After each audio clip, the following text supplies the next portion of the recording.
In fact నేను ఇంకో కథ చెప్తాను, మీరు ఆశ్చర్యపోతారు. ఒక లేడీ ఎయిర్ హోస్టెస్గా పనిచేస్తుంది, మన డివోటీయే. సో సాటర్డే సండేస్ అక్కడ విదేశాల్లో హాలిడేస్ కదా, వీకెండ్స్లోని. ఎలాగో హాలిడే కదా, సో హ్యాపీగా నేను న్యూ వృందావన్ టెంపుల్కి వెళ్తాను. ఎందుకంటే అమెరికాలో ఉన్న మన ఈ న్యూ వృందావన్ టెంపుల్ అంటే కొంచెం పల్లెటూరు, రూరల్గా ఉందన్నమాట. సిటీ నుంచి మీరు కొన్ని కిలోమీటర్లు డ్రైవ్ చేసేస్తే లోపల ఒక పెద్ద విశాలమైన ప్యాలెస్ ఉందన్నమాట. చాలా అందమైన టెంపుల్. కొన్ని ఏకర్లోనే ఒక వృందావన్ లాగా అట్మాస్ఫియర్ క్రియేట్ చేశారు. అక్కడ దూరం దూరం వరకు మీకు క్యాబులు, ట్యాక్సీలు ఏమీ దొరకదనమాట. సో ఆవిడ హ్యాపీగానే నాకు 2 days హాలిడే, హ్యాపీగా మంగళహారతి వెళ్ళిపోయి చాలా టెంపుల్లో క్లాసెస్ విని ప్రసాదం తీసుకుని ఎంజాయ్ చేస్తారని వచ్చింది.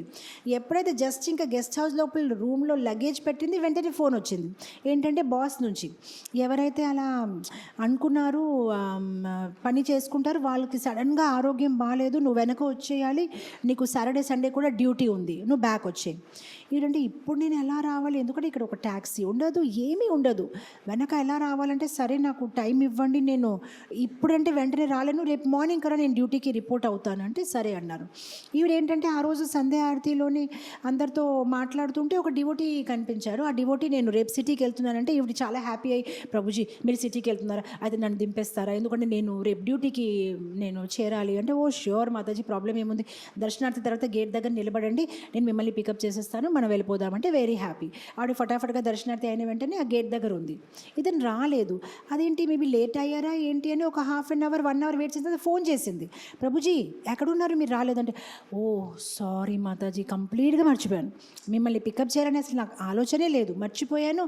ఇప్పుడు వస్తారంటే, లేదు మాతాజీ, నేను ఆల్రెడీ చాలా దూరం వెళ్ళిపోయాను, ఆల్మోస్ట్ సిటీకి దగ్గరకు వచ్చేసాను, సారీ మాతాజీ. ఈవిడప్పుడు చాలా ఫీల్ అయిపోయి, అదేంటి ఇలా జరిగింది, అదేంటి ఇప్పుడు నేను ఎలా వెళ్ళాలి, ఏమీ లేదు వెళ్ళడానికని.